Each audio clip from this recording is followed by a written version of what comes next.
Do you know what I was, like, picturing when I bought them, though? This one, like, I need to put another staple in it because the staple came up. Oh, gotcha. But the chairs from Ellie and Carl from Up. Yeah. So, like, this was supposed to be, like, my cute dainty chair, and this was Josh's chair. But That's so cute. He never sits in it, so they're both mine.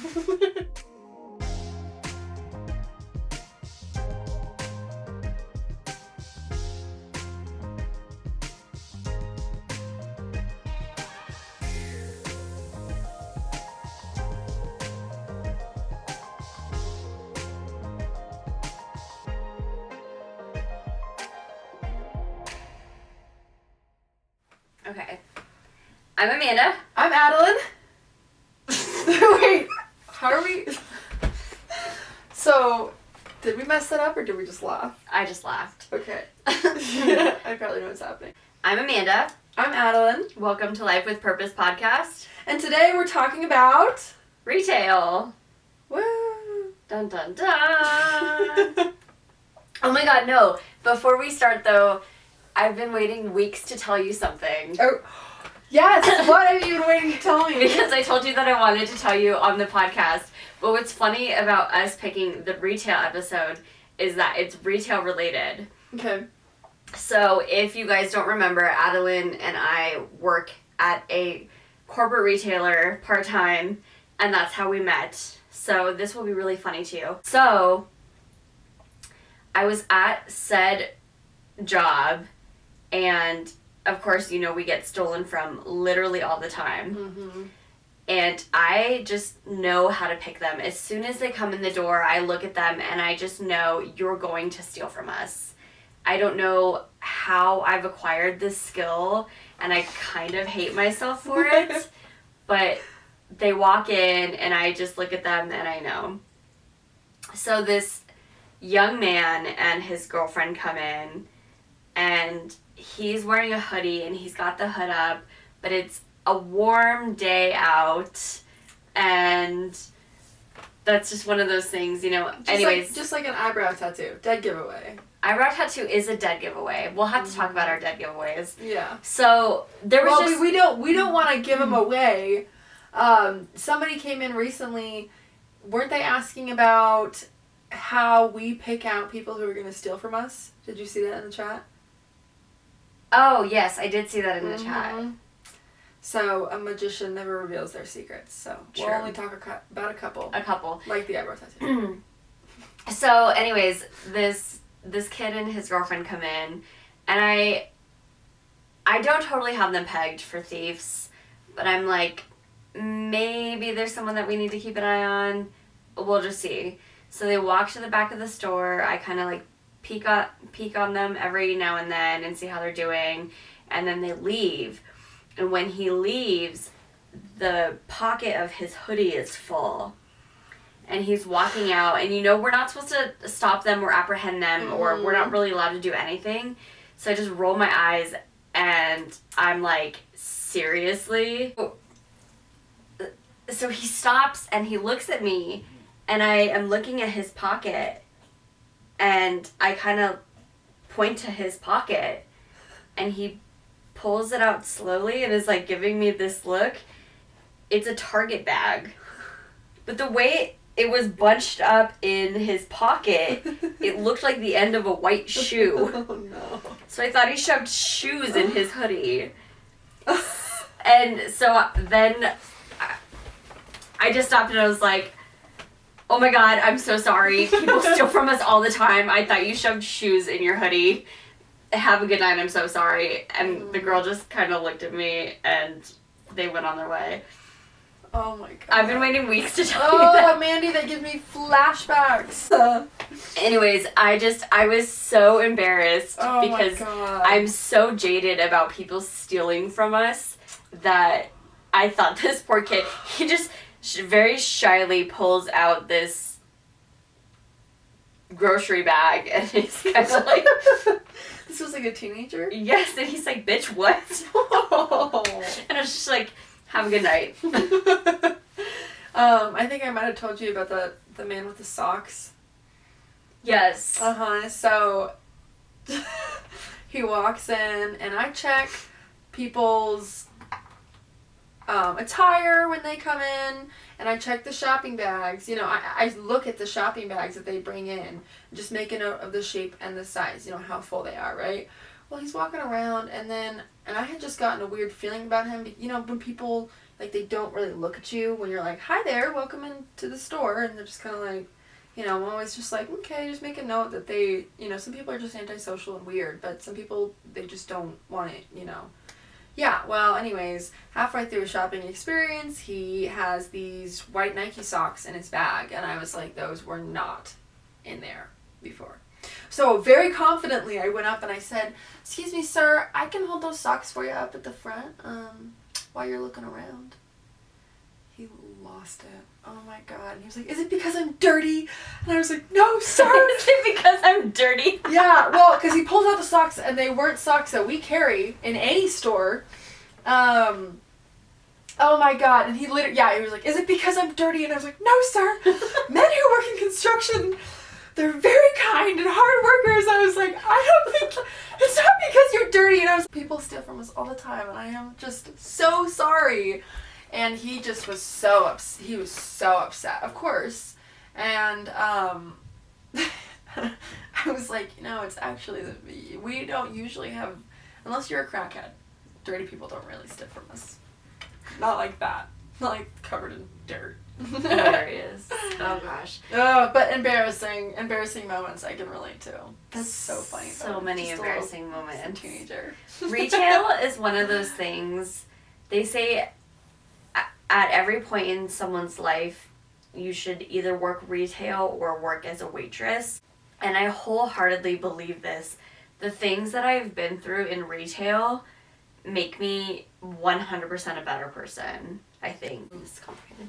I agree. I think working in retail can make people a lot more compassionate and a lot more hard-headed. I mean, the type of people that we have to deal with on a daily basis, I don't think our society respects retail workers, let alone servers or fast food workers.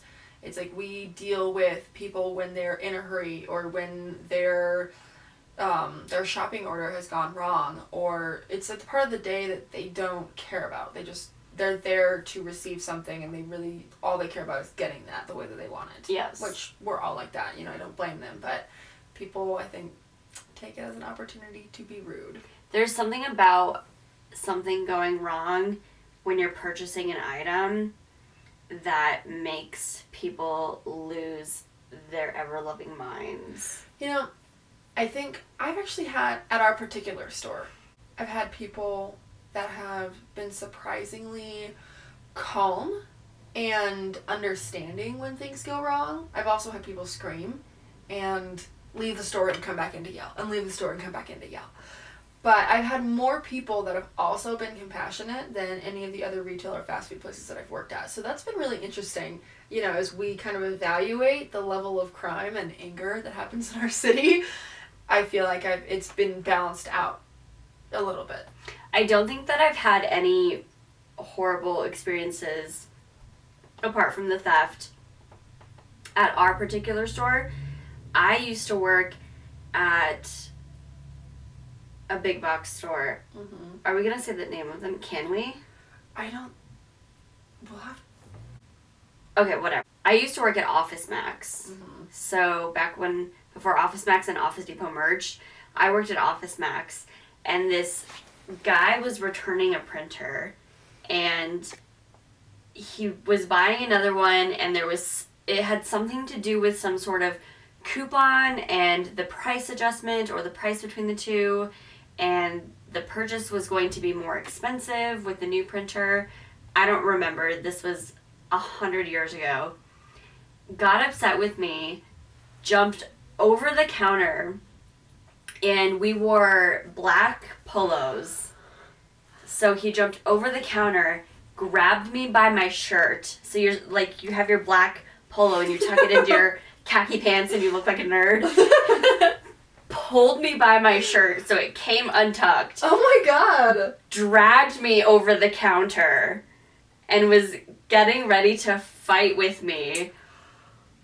Mind you, I'm 5'3", and at the time was maybe 110 pounds. Wow. And he's trying to fight with me over this price adjustment. And my manager at the time was this super cool, but like ex-gangbanger. He had on his back, he had one of those giant tattoos of Jesus on the cross. Yeah? He was Sounds like a character. He was a character for sure, but he was so cool, and he sees me from across the store and comes running over, and I swear jumped over some sort of display, yanks the guy off of me. I go falling to the floor. And he's getting ready to deck this man in the face. And I was like, you don't want to go to jail too. Get him to stop from hitting this man. Uh-huh. And then the cops got called. Wow. And the guy went to jail. And was this in the same state that we live in now? it was in the same state, but it was in a different city. Mm-hmm. It was in a college town. Oh, really? Mm-hmm. That's, I guess that's not too surprising for that particular town. Yeah. Wow. And that was... surprisingly, that is not the worst thing that's Yeah, happened I was to me going to in say, retail. I thought that you were going to tell me the story of when some dude attacked you with a knife in retail. But that went in a totally different direction. I just got dragged across the counter. That's a much quicker, easier story. I was working at the grocery store at the time, Mm-hmm. and this dude comes in really early in the morning and wants to use, again, some sort of coupon. These people and their coupons, the way they get upset over coupons. And there's nothing I can do. I'm trying to finish the transaction. Some other employee had left a box cutter on the counter, and this gentleman saw it, and he grabbed the box cutter and swung it at me. So I swung my arm up to, like, protect my face. Mm-hmm. I don't know. It was whatever it was. It was a stupid knee-jerk reaction. He sliced my arm open, and I had to get 4 stitches. And it was my birthday. Wow. I can't top that with any of my retail horror stories. That one takes the cake. Oh my god. Retail has not been kind to me. So, okay, so I guess I have a question for you. It sounds like you have been through a lot of crap we both have been through a lot of crap in retail. Why do people stick around? Why do we stick around? I think because it's easy.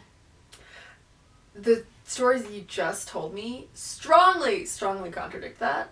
Yeah. Can you make that make sense? Because fighting a dude in Office Max and almost getting stabbed in a grocery store. Not almost. I did get stabbed. That's true. Yes, you did get stabbed in a grocery store. That doesn't sound very easy. For me, here's the thing. So I have a full-time job. I love this job. I actually just hit my 5-year anniversary at this job. And I am kind of in this place where I am not sure if I'm ready to move up and on and take on more responsibility. I can. At any time, if I decide that I'm ready, I have a promotion waiting for me. I can do that. Mm-hmm. Or if I want to take my life in a different direction. And I said in the social media episode that content creating is what I really truly do love. And so part of me is kind of thinking I don't want to move up and take on more responsibility if content creating is something that I can do. There's more components into moving up than just taking the promotion and moving up. There's more to it. There's a test that I have to take, and there's training, and it comes with almost a temporary pay cut in sorts. So fighting people and getting stabbed is the easier alternative. Yeah, that makes so much sense. No. Let's read Reddit stories. No, so I just haven't decided if I want to take that on yet, because content creating is still something that I want to do. Mm-hmm. In the meantime, I am kind of on this debt-free... I hate that calling things a journey is a thing now. I don't know why, but I think it's so cringy. Like my weight loss journey, or my debt-free journey, or I hate I wish it's called living life. You're just living. Yeah. Anyways, I am trying to become debt free. So in the meantime, the money that would come in with that promotion, I'm not making because I haven't taken it yet, and I need to find that money elsewhere. I don't know. This is like a convoluted way of saying I'm not ready to take a promotion, but I need to get out of debt. And so in the meantime, I've taken on a second job to bring more income in so I can pay off my debt. And that's why I do it. I can't take another position at another place that would take me away from the job that I love. I don't want to start somewhere new. I've been there for 5 years. You can get hired at almost any retailer. It's easy. You don't take the job home with you. Sometimes you walk away with really stupid stories. But at the end of the day, it's not a job that keeps me awake at night. I guess I can agree with that. I mean, being a student right now, owning my own business and really trying to build that momentum more, at least, it's hard because I need that reliable income piece to have the confidence to pursue my business. Some people say, like, if you make the jump, then you have no other option and you have to work hard for it. But I think that in the economy that we're in right now, with this current tide, I feel like there's an element of everything is really unpredictable. And so knowing that I have the hours at our store is a security blanket, and I feel like it's a job that helps me sleep at night. That's another thing too. One thing that I've learned, I grew up in a rather poor climate, and one thing that I've learned is that jobs are predictable and the economy does go up and down. And what if I woke up tomorrow and my full-time job was suddenly gone? I got fired, or they had to do layoffs, or we had COVID. So many people lost their jobs during COVID. Yeah. Retail always exists. They always need people in grocery stores. They will always need people in fast food restaurants. I think for the majority of my life, I've always worked a second job, because if your larger, better paying job suddenly goes away, you're not destitute. And so I think you're right. It's a security blanket. If something happened at my other job, I could always pick up hours at a retailer. And I've never thought that I was above that. Yeah. So when you were talking about like grocery stores and fast food in addition to retail, I think maybe as a whole that's the service industry. Yes. You know, because I remember in the pandemic I was working at Calvin Klein, and they obviously shut us down because we weren't essential. But 2 months into the pandemic, we got opened back up, and that was one of the first jobs to go back in person. And of course there was, a million protocols. But knowing that those types of service jobs will always be there, especially, I mean, look at the world right now. It's like nobody knows what's happening. The housing market, the economy, jobs. Gas is taking a really strange turn, but when's the other shoe going to drop, I mean, it's not something I can speak on too much because I feel like I'm not, really educated on it, but it is a gift to have a job, however crappy retail and service jobs may be, that is not going to disappear. I think I, as a person, have always had the mentality that you need to have more than one stream of income. They say 7.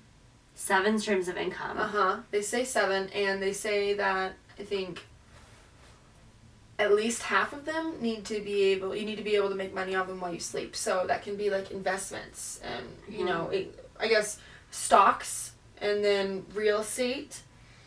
Podcasts, online and sales, videos. Sponsors. Podcasts. We're waiting for you, sponsors. We're ready. I think we had 25 views on our last YouTube video. We're getting there. Baby steps. Now, I think really though, I'm really excited to share something fun and important and have that element of rawness And I think our podcast is going to give people that. I think so, I think too. there's not enough of that out there. And so I'm hoping in the future that people are willing to invest in the kind of energy that we have to offer. Not, I mean, when I say invest, I don't even mean financially. I mean, like, watch us as we go on our journeys, and we want to hear about your journey, too. Speaking of which, we would love to hear your retail and service industry horror stories. Okay, you can email us at lifewithpurposepod@gmail.com. You're also welcome to comment on this video if it's something that can fit in the comment section of YouTube. But please email us and reach out. We want to hear your crazy stories. If you can top Mandy's getting stabbed. Yeah, or if someone can top my story about getting stabbed, I'll send them a sticker from Bulletproof Basics. Done. I'll mail you a sticker. In any case, I think retail jobs or the service industry in general, I keep them because it's, like you said, it's a safety blanket. Mm-hmm. It's another source of income that I don't have to worry about if something else goes wrong. But I didn't know that it was 7 streams of income. That's what they say. There's a book written about it, I'm pretty sure. Okay, so take for instance, I can maybe try and think of them all. They say the 7 income streams that make millionaires rich are capital gains from appreciated assets, dividend income, interest payments, rental income, business income, earned income, and royalties and selling rights. So those are the 7 different types of income that go into financial security, ideally. Mm-hmm. Interesting. Yeah, I hadn't heard a couple of those before, so. The other thing, too, is I worked my way into management fairly early as well. Mm-hmm. It started with becoming a key holder to the store, and I learned early on that if you're that person who shows up when other people call out, or go out of your way to buy your boss coffee, or I was a kiss ass, let's just be honest. I learned that if you took on the extra jobs at work or did the sweeping that nobody wanted to do, you moved through the ranks really quickly. And once I had the experience at one retailer as a manager, it was so easy to get hired. Since then, I've only ever been hired as a manager at every other retailer. And managers are hard to hang on to. They get pissed at corporate because corporate sucks, let's be honest. Mm-hmm. Fuck capitalism. Or I have noticed a lot, especially in clothing companies, one of the managers almost always gets pregnant. And they need someone to take over for her. Really? I've replaced so many pregnant managers. Interesting.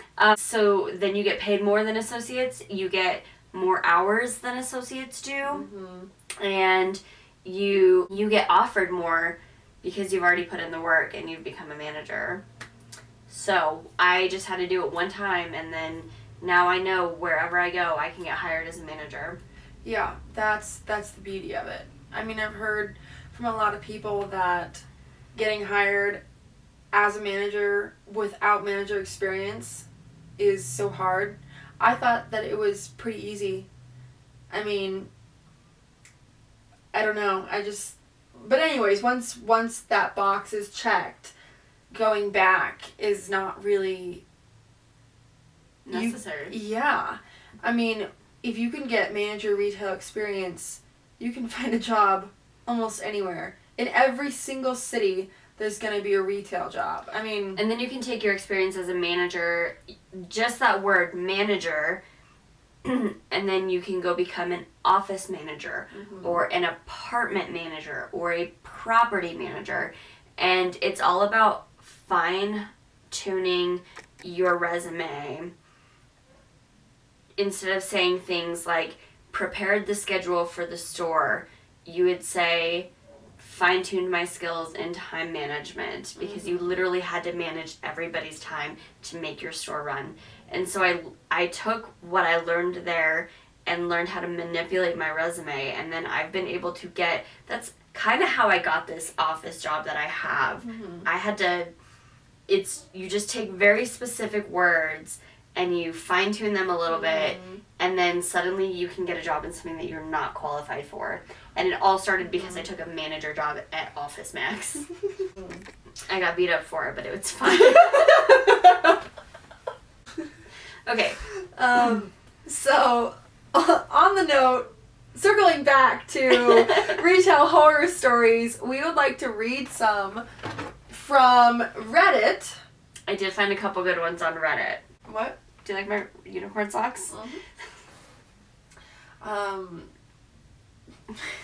Sorry. No, I was thinking about taking your feet pics. That can be one that can be one steady stream of income. Feet pics on OnlyFans. Which category is that? Subscribe to my OnlyFans. Okay.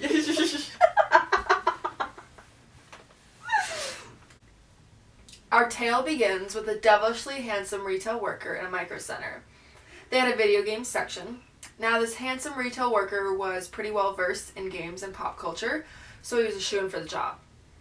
In comes the antichrist of our story, a blue whale-sized hell demon with a bob haircut and the sound of straining high heels clicking on the floor, making the sounds of distant thunder. That's very descriptive. That's very descriptive. Wow. This walking Jupiter looks among the games and she grabs two of them. In a shocking bout of wisdom, she approaches the retail worker and holds up both games, asking, which is best for a 10-year-old boy? The games in question, GT4, which was new at the time, and Sonic's Sega Collection, both on the PS3.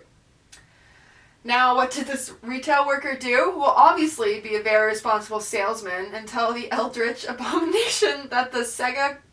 Am I saying that right? Sega Collection was best, waxing poetic about how the retail worker grew up on those games and enjoyed them when he was 10 years old. So the unending Ma holds both games and deliberates for roughly 10 minutes, this time deciding to go against the retail worker's best judgment and bought GTA 4.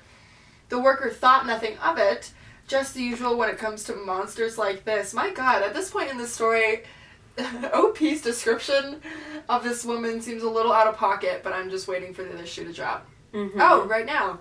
But this is not where the tale ends. Oh, no. This honorable knight wasn't prepared for this dragon's fiery breath. The next day, our still handsome rogue of a retail worker had a weird feeling, that which felt like Spider-Man's spidey sense. There she was when the store opened, the look on her face, the contours of anger upon the makeup-caked face, upon the Satan spawn. He knew this day would come and was prepared. Oh, but he wasn't prepared for what was coming. You sold me a game that had violence, sex, and curse words in it. The banshee let out of her facial abyss. What is this, Wattpad? What is happening? The roguish knight was taken aback. He mustered up his courage, looked this dragon in the eye, and said with the most customer-friendly voice, "Ma'am, if I recall, I did suggest a better game for your 10-year-old, the Sega Collection." But that was his fatal mistake. Using logic against a chaotic being would be his undoing and leave him mentally scarred for eternity. The monster reared its ugly head and spewed these words upon the air in which they breathed. Well, maybe you should have been a more assertive salesman and smacked the game out of my hands? What? The words pierced the worker's heart. The amount of stupidity elemental damage got past his armor, and it was a critical hit to his logic stat. With her screaming for aid from the manager, he told her to leave the store. To this day, our handsome retail worker has been wondering if this monster's past has she had someone smack something out of her hands at a store? Had she read it upon the chiseled stones of Google?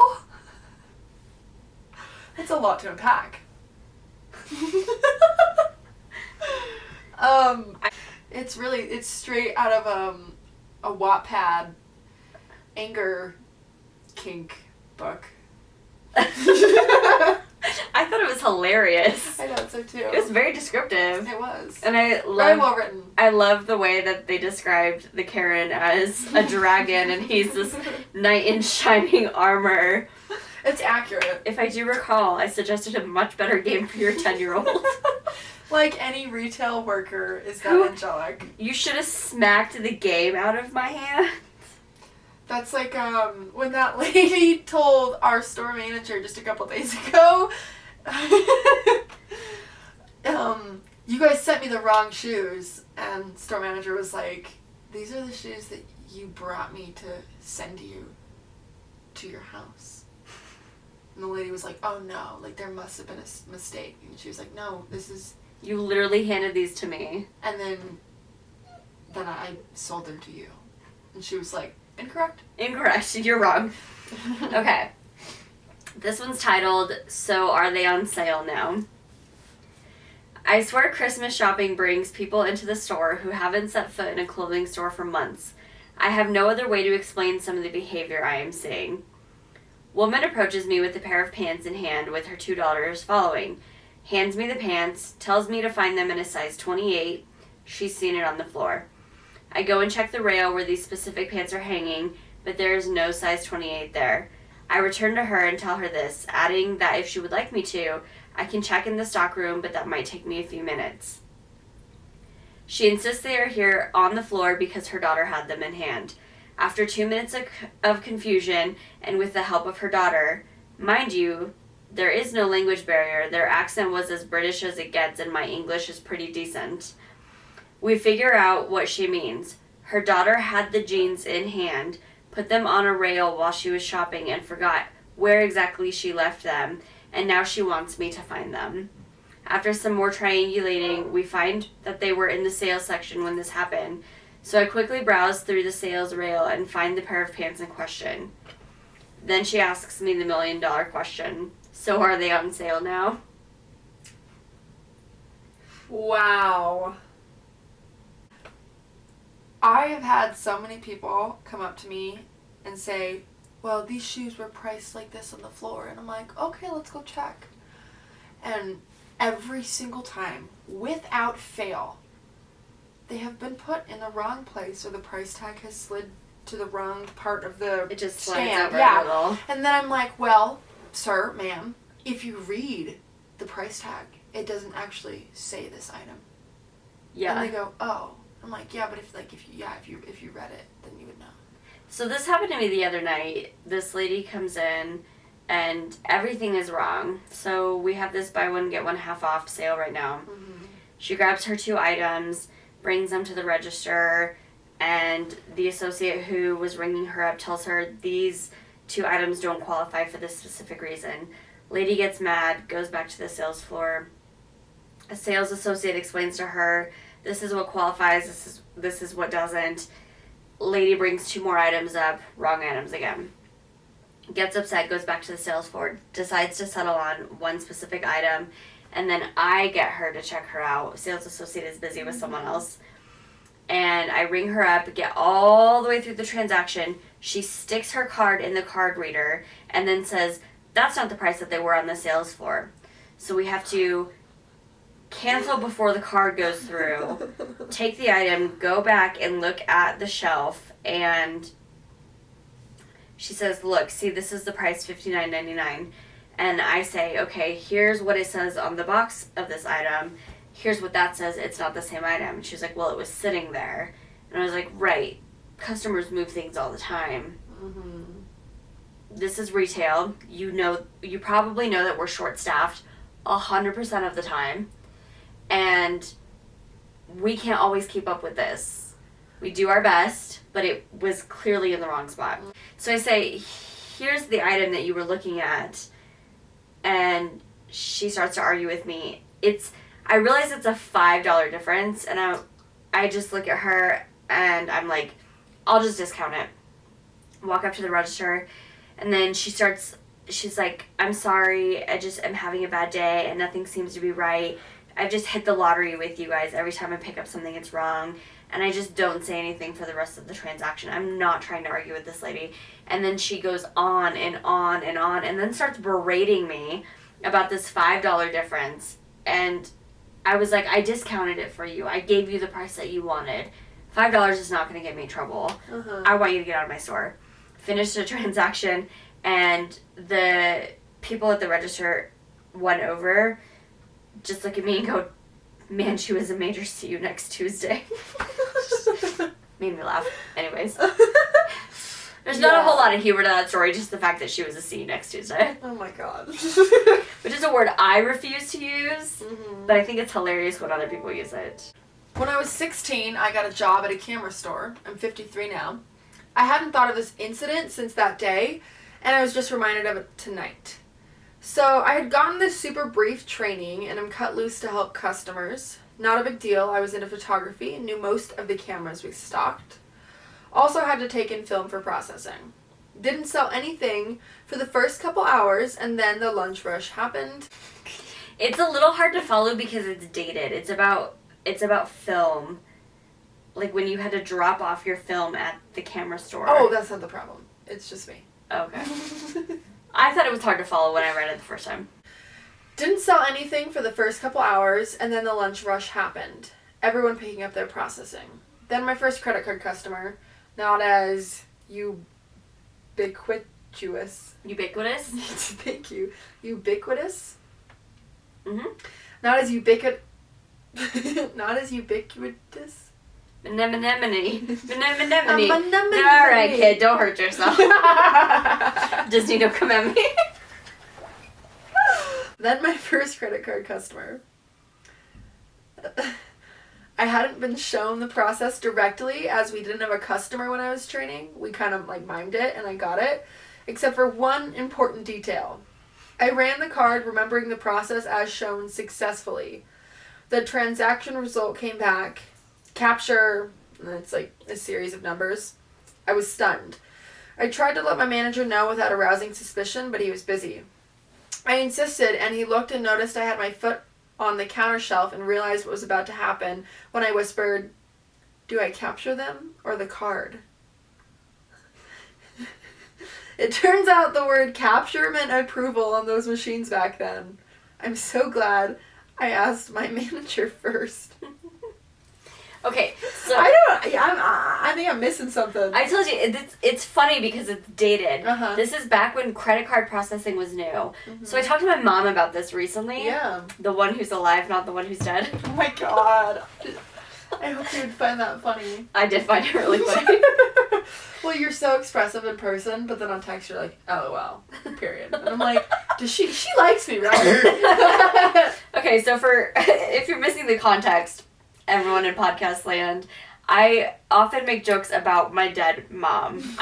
My birth mother has in fact passed away. She is no longer living.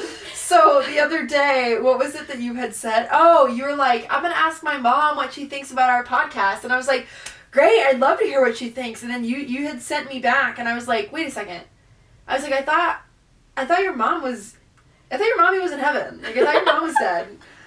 I was like, have I hopped dimensions?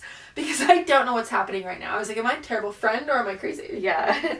No, so my mom has in fact gone to heaven. I hope. But I have a stepmom. I've known her since I was 2. Wonderful, wonderful human. And she is just as much mom as my birth mother was, if not more. But anyways, so I was talking to my mom about credit cards because I learned recently that when debit cards became a thing, credit cards were not a thing. Credit came later, and only wealthy people could have them. Mm-hmm. Now, I have 7 credit cards sitting on my desk, and even then also women couldn't have credit cards. Mm-hmm. It had to be their husband's credit card. Anyways, I was learning about debit and credit technology, and she said credit cards came later. But when debit cards became a thing, they used to put it in this machine, and they would run like an ink pad over it or something, and it would make like an imprint in paper. So you had an imprint of the credit card. That's why credit card numbers used to be raised. And then they would take that back and enter it somehow, and then that's how it would draw the money from the credit card. Oh, they couldn't scan it. They couldn't just swipe it the way that we do now. Okay. That And makes so sense. in this story, what she's talking about is she's saying she was learning how to process credit cards when the newer technology came out, and on the screen it said capture whatever number, and she misread it, and she thought it meant that they had to capture the person trying to use the credit card in case it was like fraud or something. Okay, that's what I thought, but I thought that was too far out. I was like, there's no way that this person thought that the computer was saying to capture them. She did, because back then they didn't know what these words meant. It was very dated. It might be far out. Our audience may not understand what we were trying to do here, but I thought it was funny. I think just like weird little anecdotes like that from way back when are hilarious. I agree. That is pretty funny. I mean, that's the kind of brain fart that I have had working retail. She's like got her foot up on the counter ready to jump over it to capture this person. She's like, for all our podcasters, I'm taking a gremlin stance. Ready to just pounce. Okay, that's not a gremlin, that's some sort of demented vampire, but you get the point. Oh man, so funny. Oh my god. Anyways, those are our retail horror stories. I think they are still not comparable to what we go through as far as theft every single day. I agree. But they're pretty crazy, and we would really love to hear yours. So in the comments down below, or if you are one of our Spotify or Apple Music listeners, send us an email. Life with podcast purpose. lifewithpurposepod@gmail.com. And we would absolutely love to hear from you.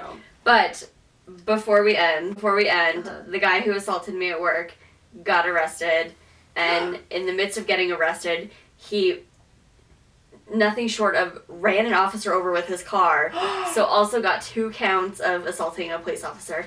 Anyways, that's all for today, guys. Thanks for listening. We'll see you next time.